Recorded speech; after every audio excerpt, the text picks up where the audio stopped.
Chapter number 8 chemical reactivity में आज का जो हमारा टॉपिक है 8.2.1 comparison of reactivity of halogens. इस टॉपिक में हमने ये डिस्कस करना है कि हैलोजेंस के आपस में जो रिएक्टिविटी है कौन कितना ज़्यादा रिएक्टिव है as compare to others. Suppose अगर हम फ्लोरीन की बात करेंगे कितना रिएक्टिव है, लेकिन बात हम करेंगे उसके अपनी फैमिली के मेंबर्स के रेलेवेंट। ठीक हो गया। सो फर्स्ट ऑफ ऑल हम डिस्कस क्या करते हैं कि हैलोजेंस हैं कौन और इनको हैलोजेंस कहते क्यों हैं। पहला पॉइंट हम ये डिस्कस करेंगे।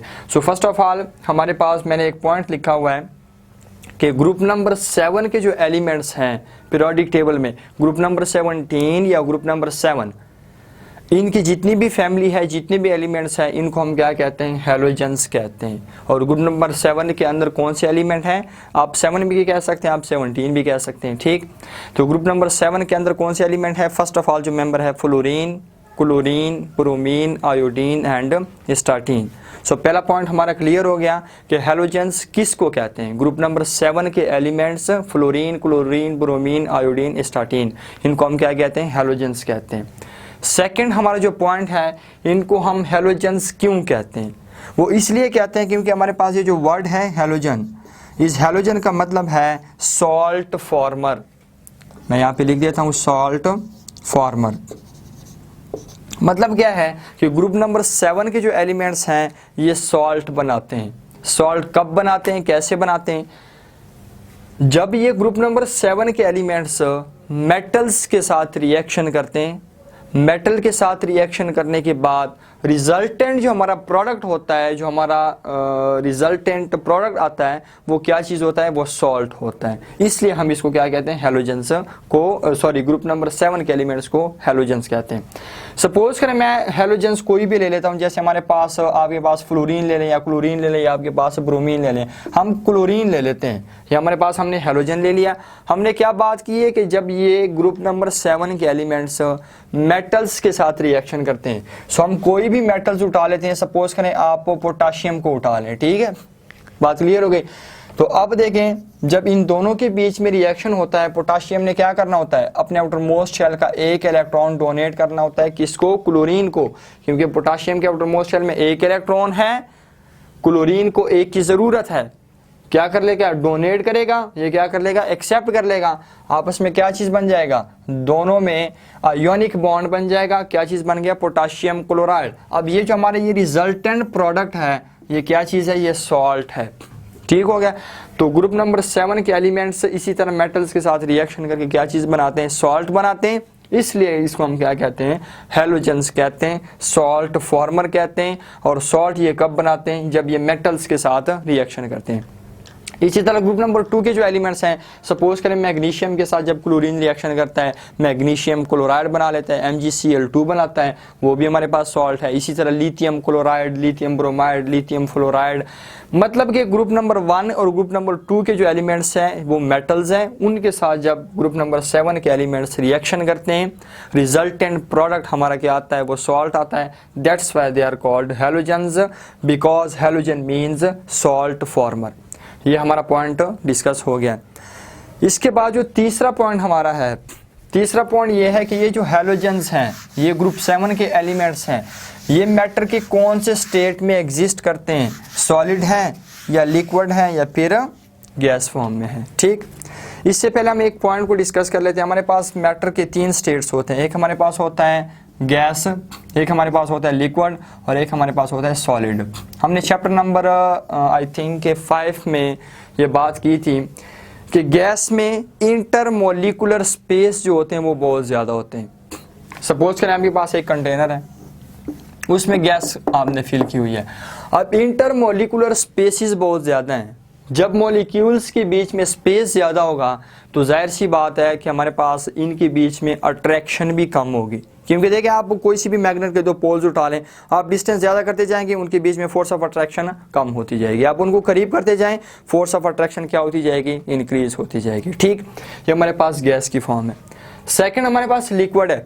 लिक्विड में intermolecular spaces as compare to gas क्या होती हैं, कम होती हैं। तो जब इंटरमोलिकुलर स्पेसीज कम होंगी एज कंपेयर टू गैस, तो हमारे पास इंटरमोलिकुलर फोर्सेस ऑफ अट्रैक्शन जो होंगी वो भी ज़्यादा होंगी एज कंपेयर टू हमारे पास लिक्विड, ठीक, सॉरी एज कंपेयर टू हमारे पास गैस, ठीक।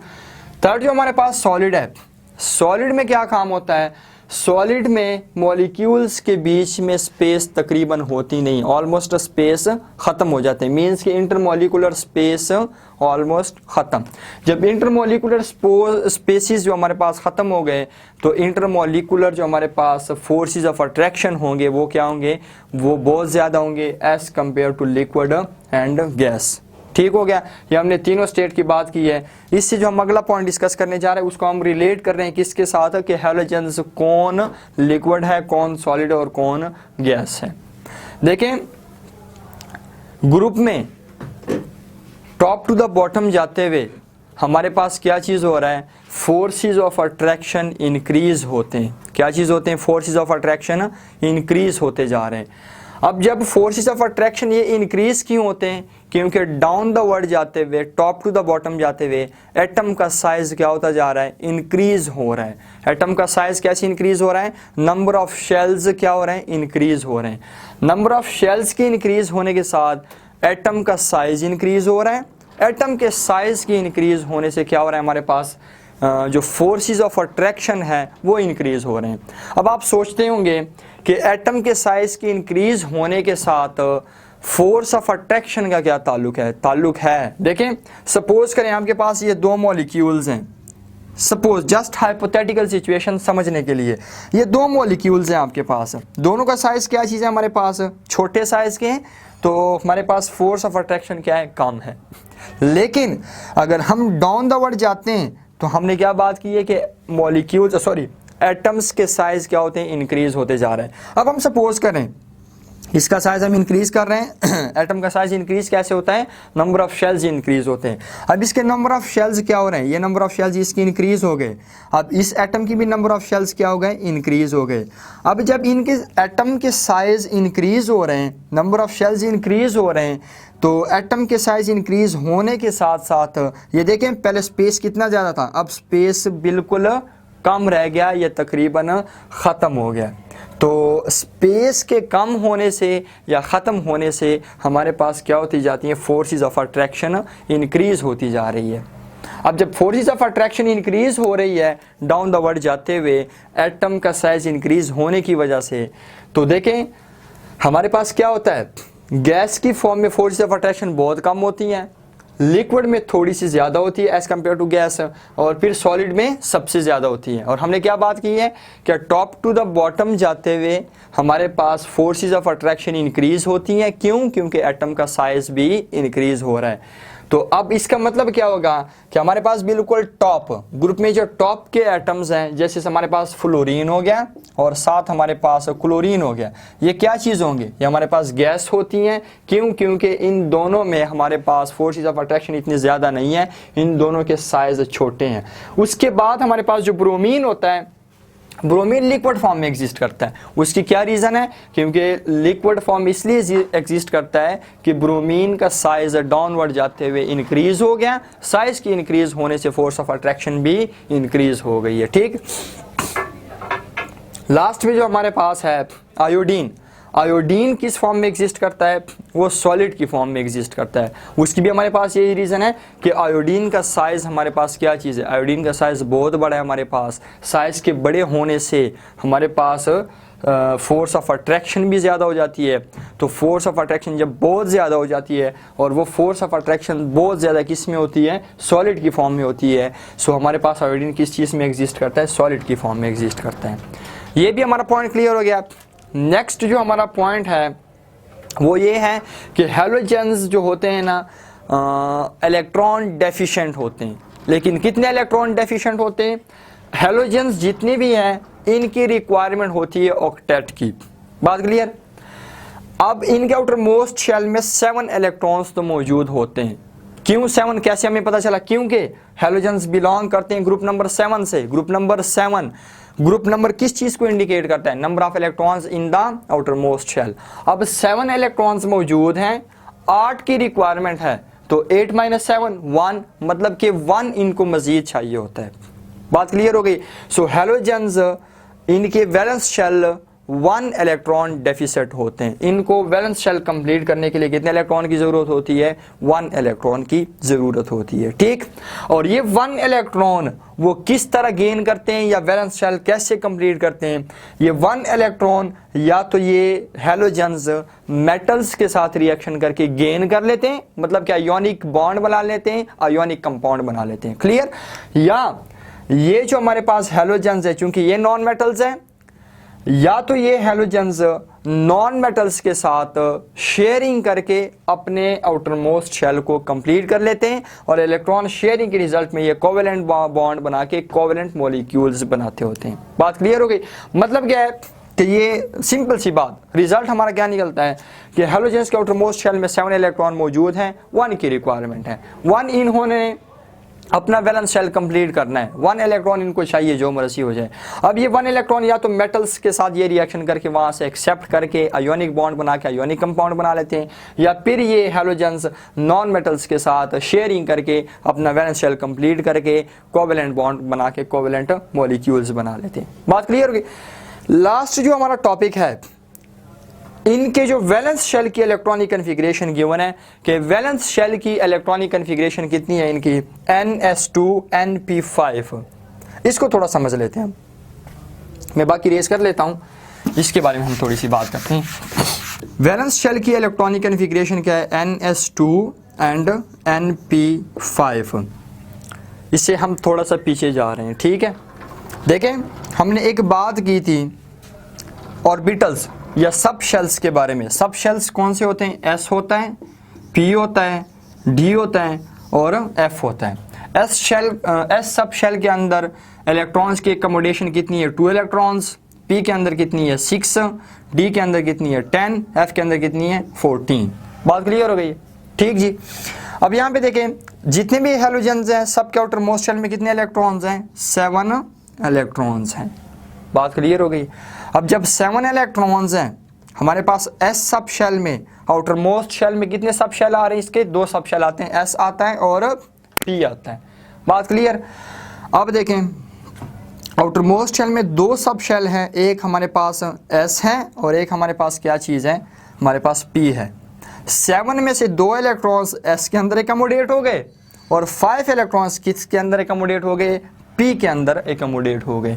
तो इसका मतलब क्या है कि शेल को अपने वैलेंस शेल कंप्लीट होने के लिए कितने इलेक्ट्रॉन की जरूरत है? 1 इलेक्ट्रॉन की। और ये 1 इलेक्ट्रॉन आएगा किस में? ये आएगा p सब शेल में। क्यों? क्योंकि हमारे पास p के अंदर 6 इलेक्ट्रॉन्स एकोमोडेट हो सकते हैं, यहाँ पे 5 हैं, तो इस p सब शेल को कितने इलेक्ट्रॉन की जरूरत है? 1 इलेक्ट्रॉन की जरूरत है। और वो 1 इलेक्ट्रॉन ये गेन करके अपना p सब शेल कंप्लीट कर लेते हैं, ठीक है। अब हमने इलेक्ट्रॉनिक कन्फिग्रेशन में एक फार्मूला डिस्कस किया हुआ था कि nl⁴x। n क्या चीज था? ये नंबर ऑफ शेल को रिप्रेजेंट करता है। l किस चीज को रिप्रेजेंट करता है? नंबर ऑफ सब शेल को रिप्रेजेंट करता है। x किस चीज को रिप्रेजेंट करता है? नंबर ऑफ इलेक्ट्रॉन्स को रिप्रेजेंट करता है। अब इस जनरल फार्मूले में आपको l भी गिवन है, मतलब कि सब शेल गिवन है, s है और p है। आपको x भी गिवन है, नंबर ऑफ इलेक्ट्रॉन्स भी नजर आ रहे हैं, लेकिन आपके पास जो ये n है ये आपके पास नहीं गिवन। क्यों? क्योंकि ये हर एलिमेंट के लिए हमारे पास चेंज होता रहेगा, ठीक है। और ये n जो हमारे पास है ये हम पीरियड के साथ डायरेक्टली रिलेट करते हैं। अब देखें, फ्लोरीन के लिए ये क्या हो जाएगा? फ्लोरीन के लिए अगर हम ये जनरल फार्मूला डिस्कस करेंगे तो फ्लोरीन हमारे पास बिलोंग करता है कौन से पीरियड से? पीरियड नंबर 2 से। तो हम n को किससे रिप्लेस कर देते हैं? 2 से। हमारे पास फ्लोरीन की इलेक्ट्रॉनिक कन्फिग्रेशन क्या हो जाएगी? वैलेंस शेल की 2s2 2p5, ठीक है। इसी तरह क्लोरीन बिलोंग करता है किससे? ये हमारे पास फ्लोरीन है, क्लोरीन बिलोंग करता है पीरियड नंबर 3 से। वहां पे हम n को रिप्लेस करेंगे किससे? n को हम रिप्लेस कर लेते हैं 3 से, 3s2 बन जाएगा, साथ हमारे पास 3p5 बन जाएगा। ये किसके साथ हो गई है?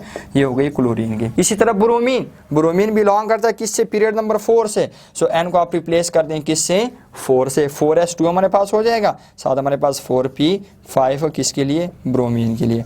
इसी तरह आपके पास आयोडीन बिलोंग करता है 5 से और स्टाटीन बिलोंग करता है किससे? हमारे पास 6 से।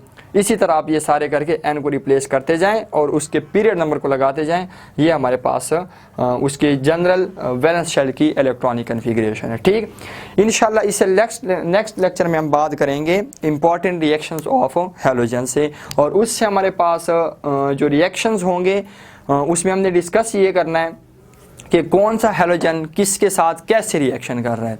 सपोज फ्लोरीन है, वो हमारे पास वाटर के साथ कैसे रिएक्शन करता है, वायलेंटली करता है या मॉडरेटली करता है, विग्रेसली करता है, और रूम टेम्परेचर पे करता है, सनलाइट की प्रेजेंस में करता है, वो हमने उसमें रिएक्टिविटी पे डिपेंड करता है, उसमें हमने रिएक्टिविटी को चेक करना होगा। इंशाल्लाह नेक्स्ट लेक्चर में हम डिटेल में बात करेंगे इस बारे में।